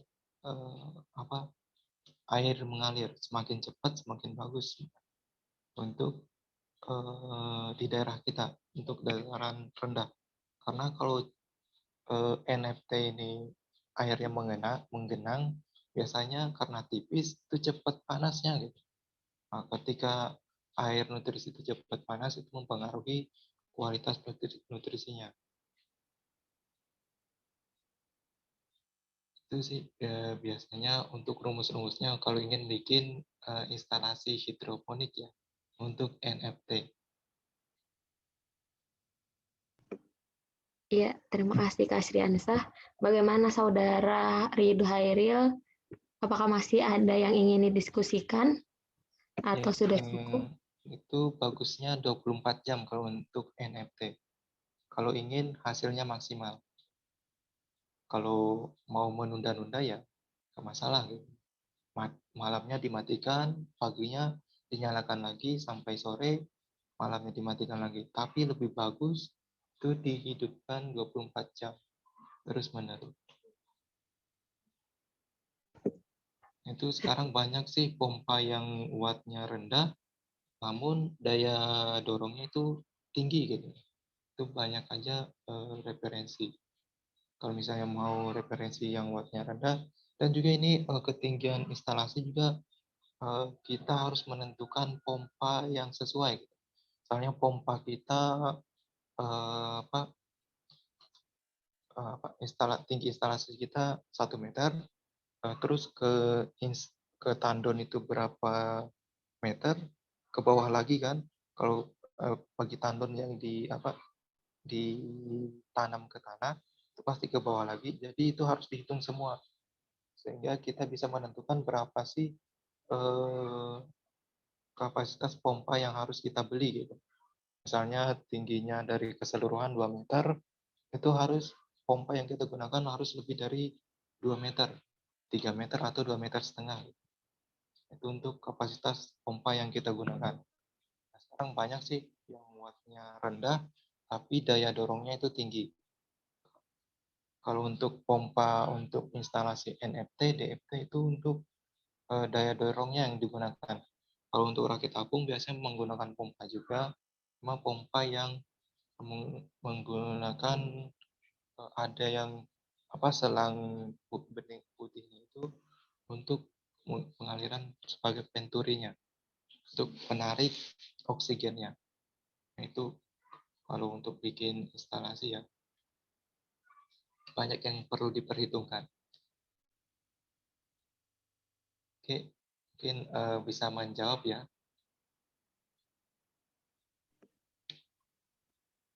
Ya, terima kasih Kak. Bagaimana Saudara Ridho tadi? Apakah sudah cukup? Atau ada yang masih ingin didiskusikan? Iya, sudah jelas katanya Kak. Terima kasih. Oke, langsung kita ke pertanyaan kedua, yaitu dari Saudara Muhammad Irham. Dari Universitas Muhammadiyah Parepare, mohon izin bertanya mengenai nutrisi.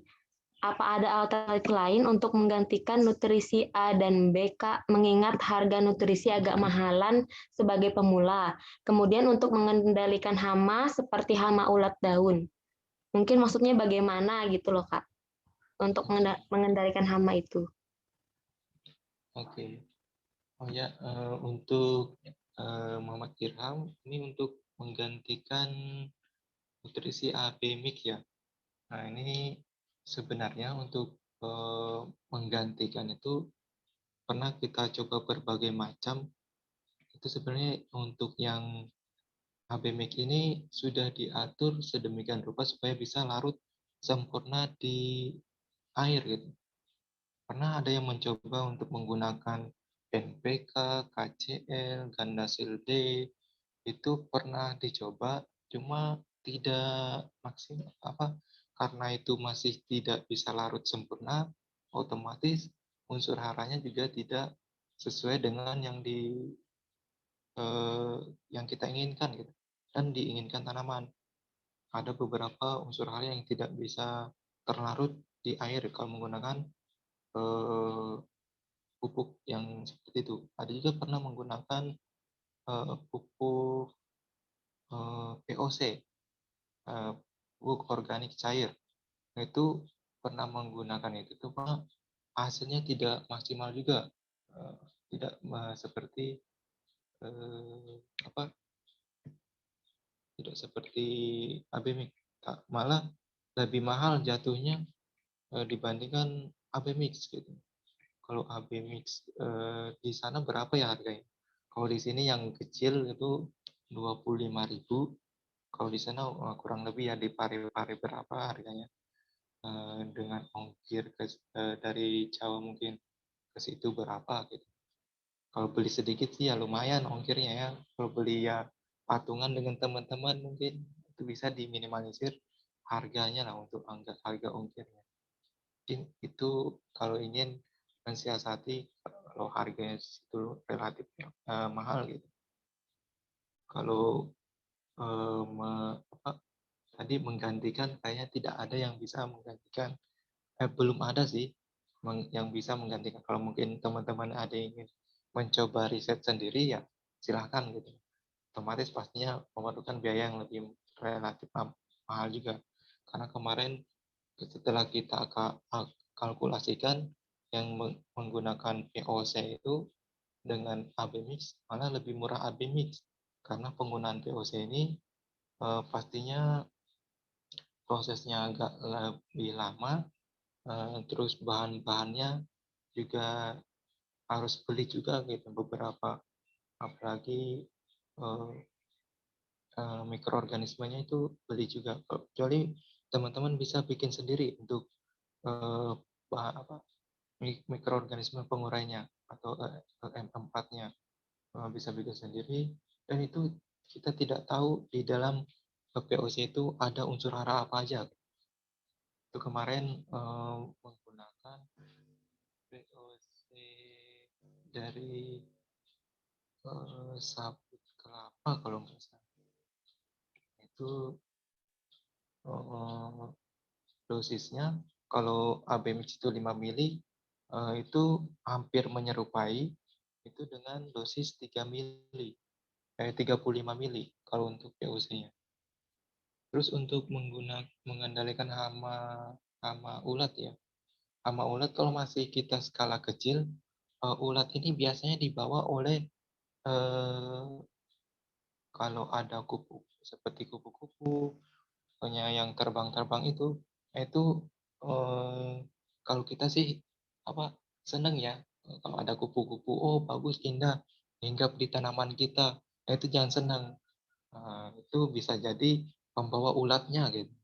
Dia nempelin larvanya di situ sehingga larvanya bisa tumbuh di situ. Jadi pengendaliannya di awal tuh kalau misalnya ingin juga bisa menggunakan perangkap gitu atau disemprot menggunakan bawang putih, tirusan bawang putih atau menggunakan tembakau tadi. Kalau ingin yang praktisnya lagi ada yang sudah dijual belikan pestisida nabati yang ini bukan endorse-nya, ini ada yang pernah kita gunakan itu yang manjur ya, itu namanya Naturo. Nah ini banyak bukan Naruto ya, tapi Naturo. Nah itu pestisida nabati yang sudah dikemas sedemikian rupa, itu tinggal kita gunakan. Biasanya hama, kutu kebul, ulat itu kena semua. Itu yang nabati. Harganya lumayan sih kalau misalnya ingin bikin sendiri, bisa juga ya, tadi dari bumbu dapur itu bawang putih, terus nanti untuk perekatnya ditambah sanglet mungkin 1 tetes sebagai perekatnya, karena kalau nabati ini biasanya kalau tanpa perekat dia cepat menguapnya. Jadi biasanya 2 hari sekali disemprot. Beda sama yang pestisida kimia anorganik. Itu biasanya memang sudah didesain sedemikian rupa, itu merekatnya agak lebih lama. Makanya biasanya kalau pestisida kimia anorganik itu minimal banget seminggu sebelum panen itu sudah jangan dilakukan karena residunya masih ada di tanaman. Jadi itu beberapa cara untuk menangani hama ulat. Selain itu bisa menggunakan metode mekanik, yaitu diambil ulatnya terus dimusnahkan. Itu cara manual atau cara mekanik. Kalau nggak jijik ya. Mungkin itu yang dapat saya sampaikan. Semoga bisa menjawab untuk Muhammad Irham. Ya, terima kasih Kak Siansyah. Jadi tadi pengganti ABMX itu belum ada yang maksimal ya Kak ya, karena masih ada yang susah larut kayak gitu loh. Iya. Iya. Untuk saudara Muhammad Irham bagaimana? Apakah masih ada yang ditanyakan?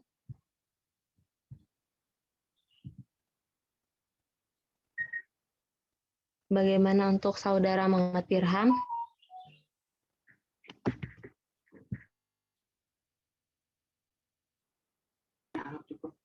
Ya, baik. Karena tidak ada jawaban, jadi saya anggap cukup dulu. Dan ini ada pertanyaan ketiga untuk sesi kedua dari Muhammad Naufal Majidi dari ULM juga. Pertanyaannya, jadi beliau ini sedang penelitian, Kak.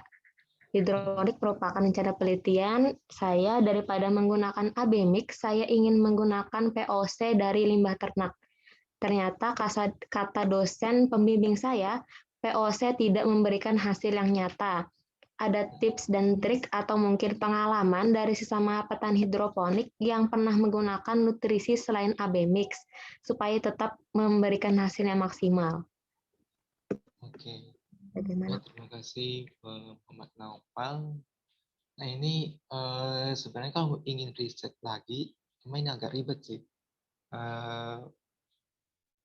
Banyak referensi mengenai tumbuh-tumbuhan yang mengandung unsur hara kan.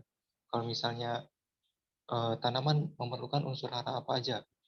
Jadi dicari tanaman atau tumbuhan yang bisa kita ekstrak atau kita kita uraikan sehingga menghasilkan unsur hara yang kita perlukan gitu. Itu banyak sih sebenarnya gitu. Harus banyak kita mix gitu gitu. Karena dari satu tanaman itu mungkin hanya beberapa unsur hara yang dihasilkan. Jadi kalau ingin benar-benar benar-benar, dan ini akan memakan waktu yang agak lama gitu. Karena riset ini lumayan sih memakan waktu lama, terus biayanya mungkin ya mungkin bisa dianu sendiri karena mencari bahannya ini ya tidak mudah gitu. Kalau kita menggunakan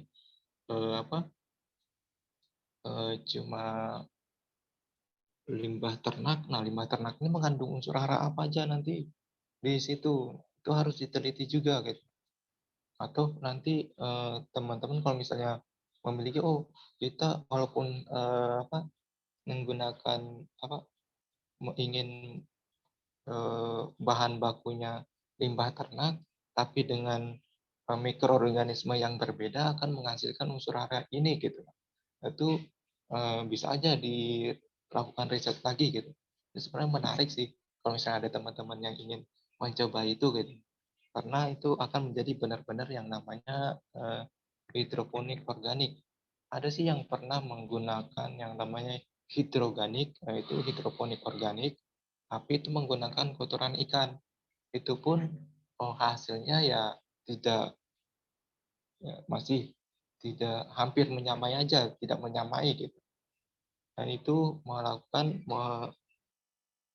melalui proses decomposer dulu gitu, beberapa tahap dulu gitu.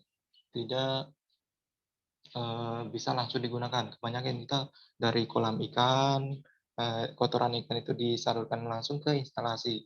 Nah, sebenarnya tidak seperti itu karena kotoran ikan ini masih mengandung amoniak. Sedangkan tanaman ini tidak bisa menyerap amoniak itu gitu. Tanaman ini sebenarnya bisanya menyerap unsur hara yang anorganik, bukan yang organik ya. Karena mungkin teman-teman bisa cari literatur juga itu mengenai tanaman ini menyerap unsur hara dalam bentuk apa gitu. Mungkin mungkin sudah mengetahui apa kation, anion. Nah, ini lebih spesifik lagi mungkin biologi ya bisa lah mengandung di situ. Unsur ini bereaksi dengan unsur hidrogen mungkin H plus terus dengan H min itu terikat itu macam-macam proses kimianya. Sebenarnya nah itu harus lebih kita anu lagi gitu. Nah, kalau misalnya ingin juga yang menggunakan eh, penelitian yang seperti itu. Ini banyak sih sebenarnya kalau ingin didiskusikan mengenai itu, cuma harus dengan praktek juga gitu. Dan dilakukan riset. Sebenarnya lakukan aja kalau misalnya ada referensi yang sudah mendukung, terus itu diinovasi dengan mungkin penambahan mikroorganisme yang lain yang bisa menghasilkan unsur hara yang lain juga gitu. Mungkin dari kotoran ternak atau kotoran ikan itu ditambahkan dengan mikroorganisme apalah namanya gitu nah. Itu sehingga menghasilkan unsur hara ini untuk disalurkan ke tanaman. Itu mungkin bisa dilakukan gitu. Mungkin kalau misalnya ingin melakukan riset penelitian itu yaitu itu banyak sih yang harus dipelajari lagi karena tidak semudah yang kita pikirkan. Oh kayak gitu bisa seperti di tanah gitu.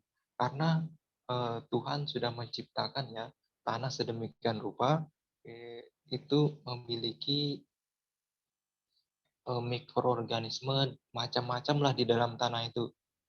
Dan dengan aerasi yang bagus sehingga mikroorganisme itu bisa tumbuh. Di situ nanti ada pertukaran kation, anion dan lain-lain dibantu dengan enzim, dibantu dengan mikroorganisme sehingga menghasilkan produk unsur hara yang siap diserap oleh tanaman. Itu banyak sih sebenarnya step-stepnya. Nah itu kalau kita pikir wah agak ribet juga ya gitu. Tapi kalau ingin kebutuhan penelitian ya nggak masalah gitu. Berhasil atau tidaknya ya tidak masalah. Yang penting ada hasilnya gitu. Oh, misalnya dengan dosis sekian baru penyamai dengan AB mix. Tapi nanti dihitung juga cost-nya gitu. Oh, dengan biaya sekian, oh ternyata lebih mahal daripada HB mix untuk pembuatan POC-nya. Nah, seperti itu. Jadi tidak kalau untuk skala besar tidak memungkinkan untuk dikomersilkan ini karena biayanya lebih mahal gitu daripada AB mix seperti itu. Karena AB mix ini sudah di ekstraknya lah, ekstrak dari yang sudah dihasilkan oleh mikroorganisme itu gitu. Sama lah anunya. Sehingga bisa langsung diserap tanaman. Karena tanaman itu menyerap unsur hara dalam bentuk anorganik, bukan organik. Karena kalau organik harus diubah lagi jadi anorganik seperti itu.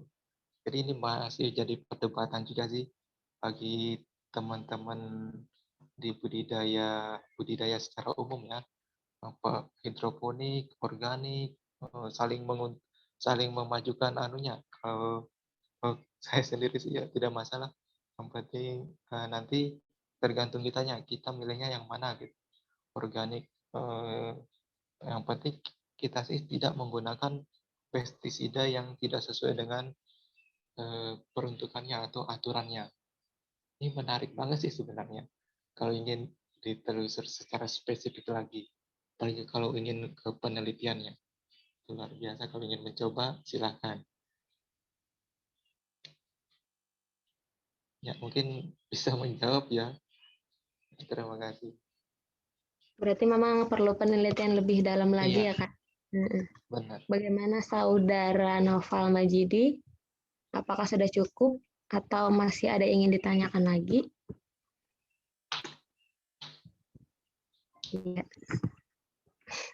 Sudah cukup katanya, Kak. Ya. Karena ini sudah 3 perannya dan tapi masih ada waktu 11 menit ya. Tapi ada satu pertanyaan lagi, Kak. Jadi sepertinya masih bisa ini dijawab. Satu penanya lagi dari Saudara Iqbal Amanullah dari Biologi FPIPA ULN. Izin bertanya, Kak, saya baru saja melihat di IG Asri Hydrofarm terkait penanaman pakcoy dengan media rockwool-nya yang diperkecil untuk meminimalisir biaya produksi. Pertanyaan saya, selain kendala yang rockwool-nya lebih mudah dirubuh, apakah hasil panen dari pakcoy di media yang diperkecil ini sama kualitasnya dengan media full atau ada sedikit perbedaannya? Terima kasih, Kak. Mungkin dirubah ya? Iya.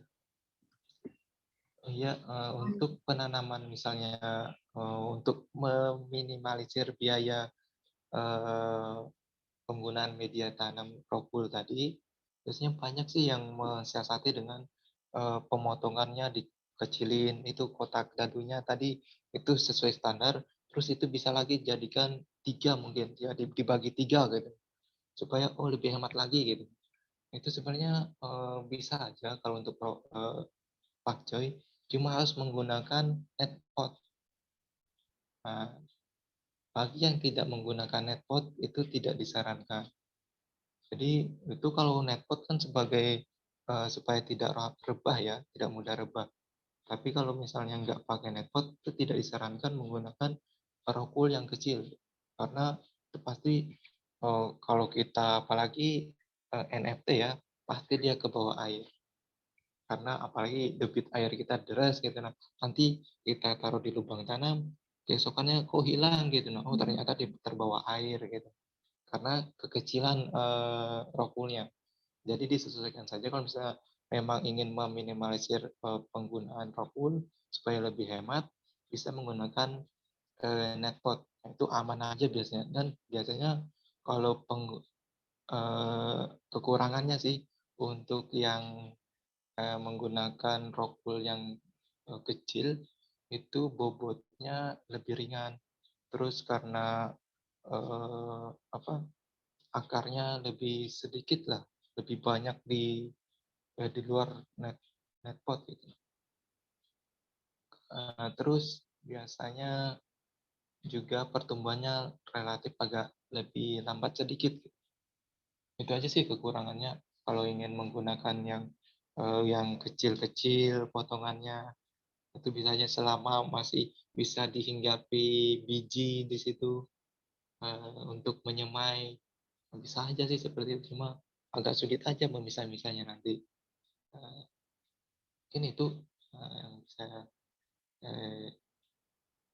dijawab.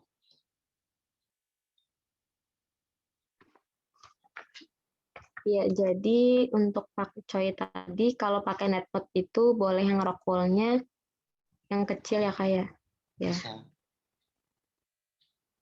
Apakah saudara siapa tadi? Ridho Hairil? Mohon maaf, Iqbal Amanullah. Iya, Ya, sudah cukup, Kak. ini juga sedikit ini yang pengalaman ya.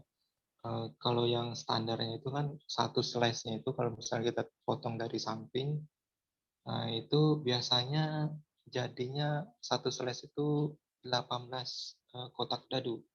Kalau kita mau perkecil bisa aja sih, jadinya 24 kotak itu yang paling bagus lah, yang kecilnya. Kalau lebih dari itu ada sih teman yang kayak gitu, cuma ya itu kurang bagus hasilnya.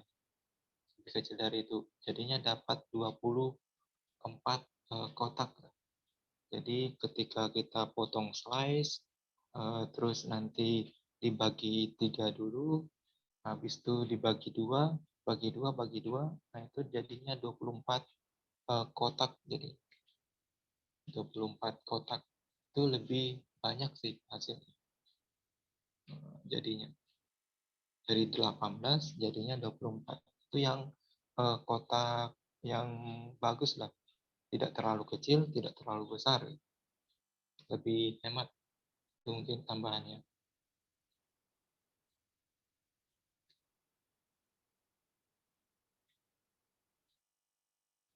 Oke, itu aja.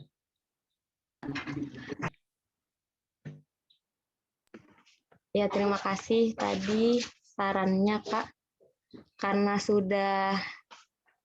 pertanyaannya sudah habis dan tidak ada penanya lagi, jadi saya ingin memberikan beberapa kesimpulan bahwa pemberian nutrisi itu bertahap, yaitu misal saat tumbuhan itu memiliki daun sejati, itu baiknya 400 ppm terlebih dahulu, kemudian minggu selanjutnya itu baru 600 ppm. Kemudian metode itu disesuaikan dengan kondisi lingkungannya, apakah di daratan tinggi atau dataran tinggi atau dataran rendah. Kemudian juga untuk pemasaran itu menggunakan berbagai cara, bisa door to door atau diberikan diskon seperti beli satu gratis satu. Kemudian saat melakukan penjualan itu bisa diberikan edukasi kelebihan hidroponik seperti itu untuk pemasarannya. Kemudian untuk mengganti AB mix itu belum ada yang maksimal karena bahan yang lain itu susah larut. Dan adapun untuk pengendali hama ulat daun yaitu menggunakan perangkap atau air daun bawang. Kemudian untuk pakcoy kalau menggunakan net itu boleh rock wool-nya yang kecil, tetapi jika debit air yang besar itu lebih baik menggunakan rock wool yang besar. Dan itu mungkin saja kesimpulan dari saya. Dan terima kasih juga kepada Kak Asriansa untuk kesempatannya memberikan materi yang sangat luar biasa mengenai pelatihan hidroponik.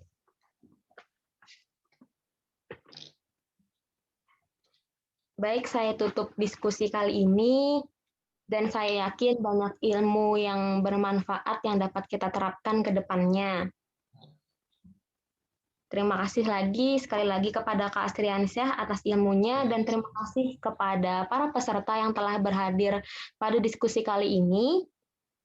Dan untuk acara selanjutnya saya kembalikan kepada MC. Baik, terima kasih moderator. Dengan berakhirnya sesi diskusi tadi, maka berakhir pula rangkaian acara pelatihan sesi pertama dengan materi hidroponik. Saya ucapkan banyak terima kasih kepada pemateri kita, Bapak Asriansa SP, atas penyampaiannya yang luar biasa dan ilmu yang telah diberikan mengenai hidroponik yang tentu sangat bermanfaat bagi kita semua. Di sini saya izin menyampaikan beberapa informasi. Jadi setelah ini kita akan memasuki waktu istirahat. Pelatihan sesi kedua akan dimulai pada pukul 2 siang, 14.00 WITA. Kepada peserta, jika ingin meninggalkan room dipersilahkan dan dapat masuk kembali 15 menit sebelum pelatihan sesi kedua dimulai. Dan jangan lupa untuk mengisi absensi yang telah dikirimkan di room chat. Terima kasih. Terima kasih Kak Asri. Terima kasih banyak. Ya, sama-sama. Semoga bermanfaat dan dapat dimanfaatkan ya. Iya, amin. Pasti bermanfaat. Iya. Iya. Mari, Kak. Ya, Assalamualaikum. Waalaikumsalam.